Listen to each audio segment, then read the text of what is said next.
First, live, local. This is Fox 12 Now.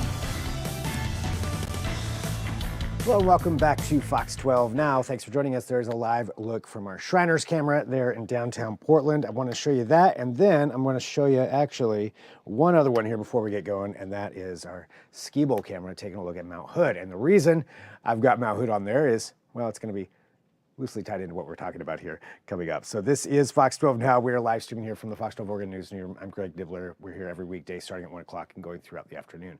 Right now, though, we're going to be talking about the Northwest Association for Blind Athletes, and in particular, an event that's happening there at Mount Hood called Camp Spark. It's going to be taking place this weekend, and we want to learn all about that and the organization itself. To do so, we're joined right now by Stacey Gibbins. And Stacey, thank you very much for joining us here today to talk about this. I'm excited to learn more myself. And to that extent, to start off, could you tell us, about your organization and a little bit about your role there too? Yeah, thank you so much for having us. So I work for Northwest Association for Blind Athletes. My name is Stacey Gibbins. Currently, I'm our Vice President of Programs and Services at NWABA, and I oversee our programs and services as a whole. And yeah, this weekend we're going to be hosting one of our Camp Spark sessions, which we're really excited about, up at Mount Hood Kiwanis Camp. We'll have 15 campers coming up and doing a bunch of different things. And so when we're talking about Northwest Association for Blind Athletes, can you give us a little bit more about that organization and what that encompasses and who some of these people are that are a part of it? Yeah, so we're an organization that provides sports and physical activity for people who are blind and visually impaired, and that is our mission. And so we work with all ages. We work with babies up until some 90-year-olds. We've even taught some 85-year-olds how to ski.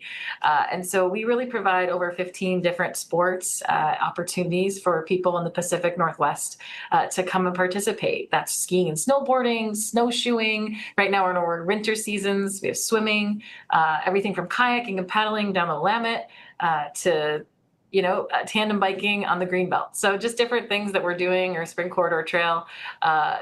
We're getting all the things the Pacific Northwest has to offer, and really be able to just provide those opportunities for people who don't usually have the opportunity to participate in physical activity in a way that gets them out. There's a lot of barriers to that when you're blind. And so we provide transportation, and we also do all of our programs at no cost to our athletes. And so we're able to go to places like Mount Hood Meadows, which is an hour-and-a-half drive in our vans, but there are no bus systems that go up there. So providing access where there needs to be and should be, but also working with volunteers and our team to really be able to adapt and teach sports the way that our athletes need to learn it. That's great. And so, yeah, just providing that access to that, and getting to be able to do that. What are some of the, and just asking because I don't know exactly how this works, what are some of the big obstacles and challenges that you overcome for this kind of a situation where you have the athletes up there and participating in, say, skiing and snowboarding? Yeah, so, blindness is a spectrum. There's a lot of different ways blindness can look for you. And so that could be having some vision or no vision at all. And so we really have not a one size fits all. We really meet every athlete where they're at. And to us, if you want to move your body and get out with us, you're an athlete. And so some of it's mindset is just helping people work on a mindset of yes, you are blind and you can do all of these things.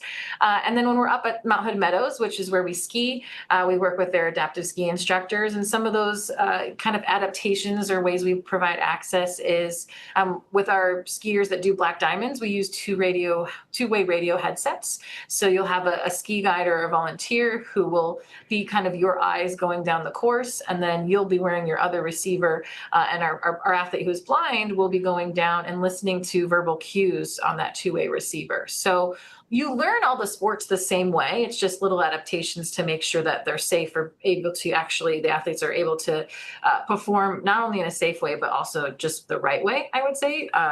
A lot of times people who are blind, is depending on how much vision you have, they don't always get the same instruction. And so for us as an organization, it's important that we're providing really good instruction, and so that our athletes are far exceeding, I think, a lot of people's assumptions about what a blind athlete can do, but also just giving them those tools so they can be successful, whatever way that looks for them.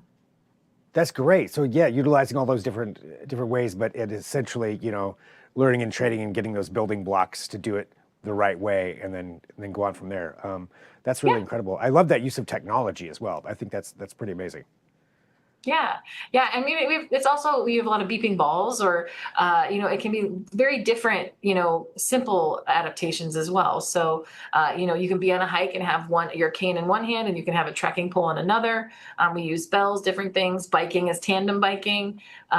We do a triathlon every year, and so some of our events need to be with a guide or a volunteer that can help kind of navigate some different terrain, but that doesn't always have to be the case either. So it's much more about sports and physical activity. That's how and why we meet together, but it's really that catalyst to greater quality of life, building community, building confidence, self-esteem, healthy lifestyle, and just feeling like I can accomplish these things. And whether I've lost my vision or have never had vision, I just need a couple tools to help make me be successful. And that's where we come in. We just want to be that resource.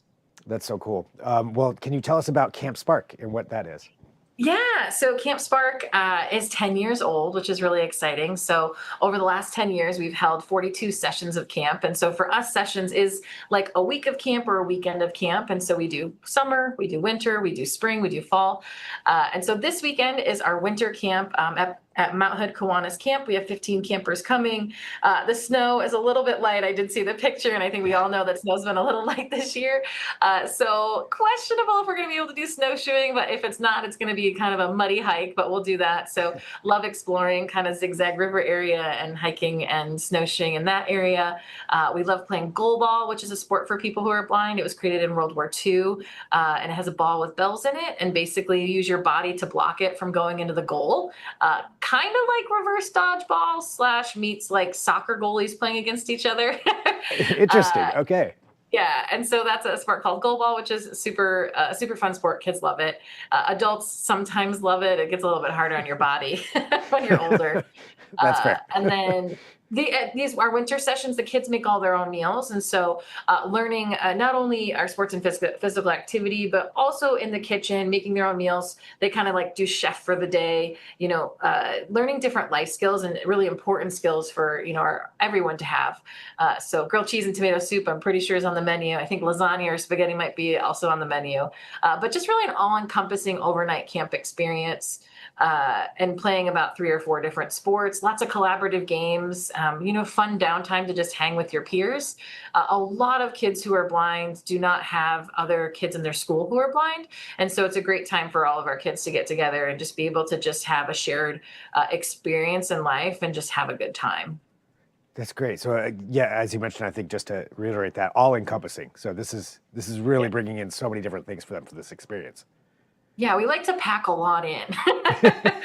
If you get to come to our events, we try to just put in as many things and as educational and just fun as we can. And so sometimes the kids don't even realize they're learning because we're, hey, we're all making grilled cheese sandwiches today, and you make it a fun experience. And I think when kids leave camp, what we want them to do is to leave needing us a little less each time, right? And so when they go home and they reintegrate with their families, whether it's at a week or a weekend session, we want them to be able to share what they learned. And we have awesome success stories about parents being like, I didn't even realize they could do X, Y, Z. And now they're taking that lead at home, or they've like fostered more of that as well. Or whether that's joining their swim team after school, or, making more meals with their mom or family, things like that. So for us, we really do just try to really focus on the whole individual and where they are at and what they need, and then how can we help them get to their next goal. I love that. Yeah, help them need a little bit less each time. That's great.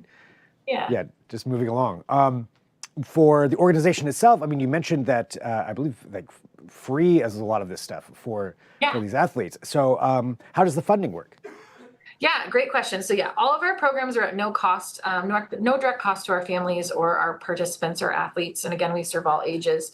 So we rely heavily on individual giving, and we also rely on grants and foundations that we work with to partner with, and request funds for to fund most of our programs and services. And then we do have big kind of fundraising events. We have a very big one actually next week in Portland, Oregon, and that's our big, we call it our PD Expand Grand Gala. It's our Rise dinner and auction. We have about 700 people coming, and businesses from both sides of the river, we'll say Vancouver and Portland, supporting to really bring together a beautiful night that supports and showcases our athletes. We have an athlete MC, and he's one of our youth athletes that actually will be at camp this weekend, and he kicks off the whole night. And again, giving another opportunity to one of our athletes that might want to go into like broadcasting or kind of different things that they want to have that life experience. And so finding that athlete each year is really fun. They kind of become our athlete ambassador for the year.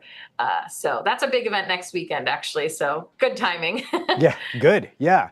Well, for everybody out there who wants to learn more about the organization or, even participate or donate or whatever that may be, what's the best way for them to do that?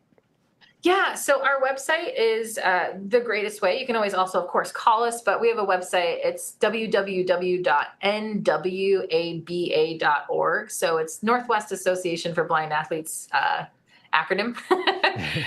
And on there, you can sign up to volunteer, you can donate. There's a lot of different ways that you can get involved. And so we just always encourage people, you can fill out our contact form there. Also, there's our office line. Just give us a call and we'd love to have you get involved. There's a lot of ways to do that. And we are always in need of volunteers to help, share your passion with our athletes, I think is a big thing. So if you're really into outdoors, of course, you live in the Pacific Northwest, you hike, come on over and hike with us and just allow us to all kind of experience that community together.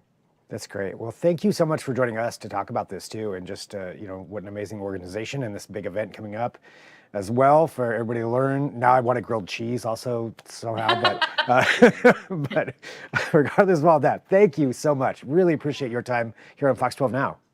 Yeah, no, thank you so much. And you guys all have a great day. All right, you too. And for everybody watching, we appreciate you joining us. We're going to go ahead and take a little pause, and we'll be back here throughout the afternoon. We've got a lot of topics that we're going to be covering here today, and if there's breaking news, I will have that for you as well. So don't forget to download this Fox 12 Oregon apps on whatever platform you are on, but we'll talk to you soon with more. I'm Greg Nibbler. This is Fox 12 Now. All right.